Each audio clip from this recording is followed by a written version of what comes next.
I first met Shanks. In fact, I got a telegram before I actually met him. And when I got picked for Scotland, he says, "You're now the best wing half in the world," he says. Not in Scotland, in the world. He said, "When you pull the Scottish jersey over your head, son," he says, "the lion will grow twice the size it is in the jersey. And just run about," he says, "and the jersey will take care of the rest."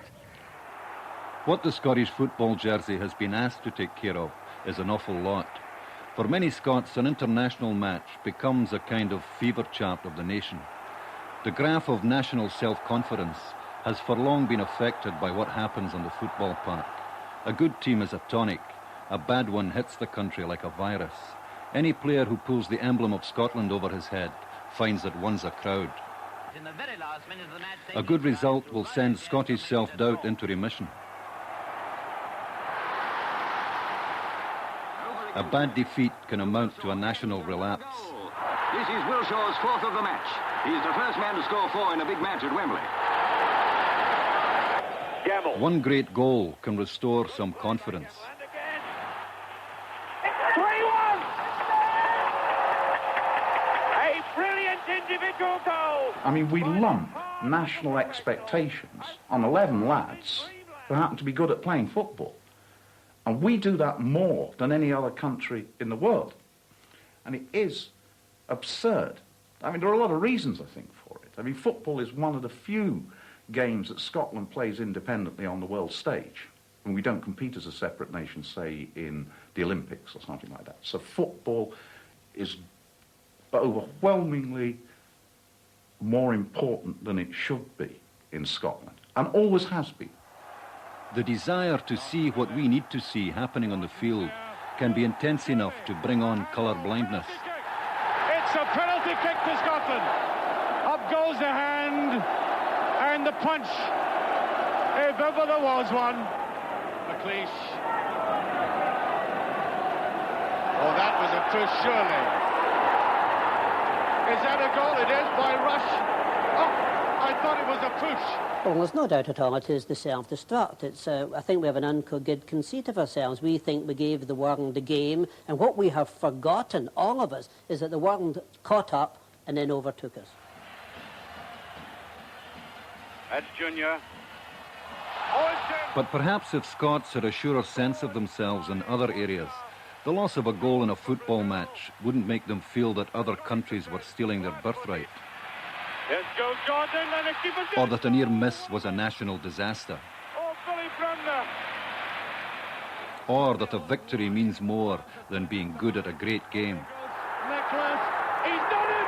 Oh, brilliant play! Oh, what a goal! Football in Scottish life is about much more than sport. It's really the arena in which Scotland and Scots assert themselves and play a role in international affairs. Scotland is a poor country. That's the main thing to bear in mind. It's not just poor in the financial sense. It's not just poor that people are unemployed. That, of course, is true. But it's poor in the sense that there is no focus for Scottish public life. There's all sorts of minor focuses. There are all sorts of cultural events. There are all sorts of Scottish national institutions. But there's no genuine public focus, no arena for Scotland to assert itself and for the Scottish identity to be seen. And by the way, no place for people to take responsibility for their own actions, so you're forever blaming failures upon the English because they're the guys in charge. And this gets, I think, displaced into football to a very real extent. When the guys in charge elsewhere remain in charge on the football field, a mild national paranoia can hover near. As one bemused Scottish fan was heard to ask in Argentina, will we ever do anything right?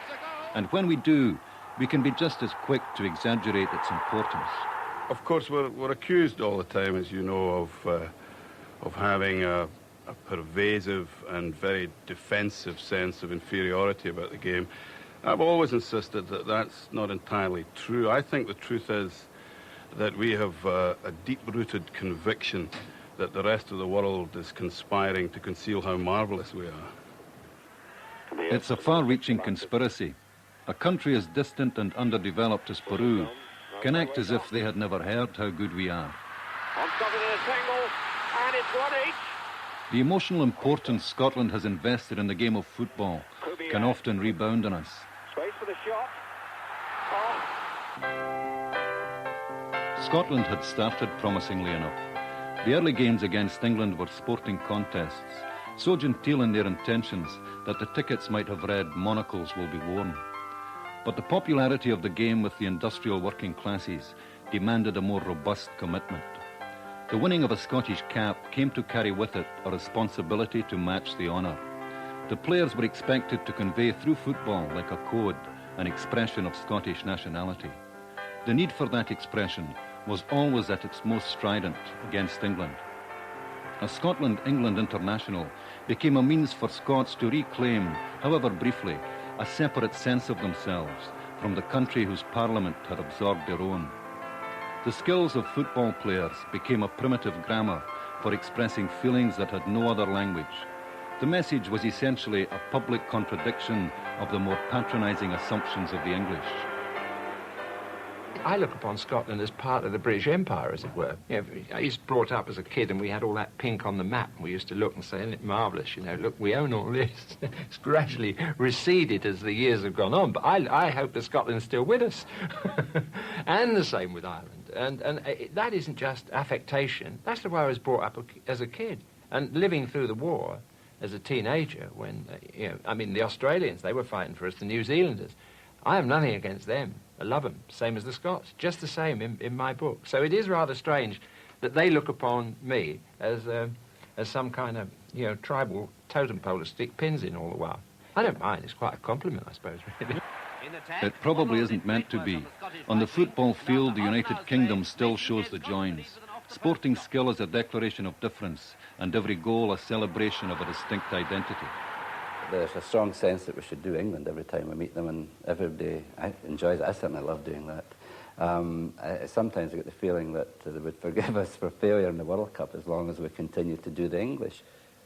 I think we hate you, really. No, I mean it.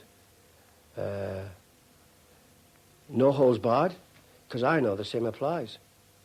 And I've seen it in dressing rooms with Scottish and English players who are combined, at Ipswich, if you like. You know, where this Scottish result v England results has flared up. Not to a punchy situation, but close to it. In 10 minutes, Johnson hit the bar with a hard The intensity of the rivalry has meant that a Scottish victory is more than a football result. Doherty takes a free kick, and it's a goal from 60 yards. And despite the relief of a spectacular Tommy Doherty goal, Scotland's 7-2 defeat from England in 1955 remains a wound in the memory that no amount of wry humour has quite healed. Well, you should say it was like Dracula, he hated crosses. And it's 5-1. You know, Fred was at a crocus, like, he came out once a year. 6-1. I scored one of the goals in the 7-2. I think that's all I did, actually, in the 7-2 match, because the fella I was supposed to be Martin Dennis Walsh, I think he got 3 or 4. And the England murderers, Duncan Edwards, his first game for England as well. But I think the real reason that particular day was that, you know, there were so many Celtic and Rangers players in the team, actually, and we played with an orange ball, actually, and you know, the Rangers players wouldn't kick it, and the Celtic players wouldn't touch it. So maybe that's one of the reasons why we got beat 7-2. Even more painful for Scots was the 9-3 humiliation in 1961. You do get friendly matches, and you know, people talk about friendly matches between Scotland and England. Well, I mean, they're friendly to the extent that the players will all be shaking hands at the end of it, and but as far as the match itself is concerned, there's going to be 90 minutes effort there. I mean, that is the one match they all want to win. I mean, you asked Bobby Robson what it meant to him to be on the England team that had a victory that I won't dwell on. As the massacre proceeded, goalkeeper Frank Haffey's black armband began to take on an extra significance. I got the first, actually. I remember it very well. People blamed Haffey, the goalkeeper. All right,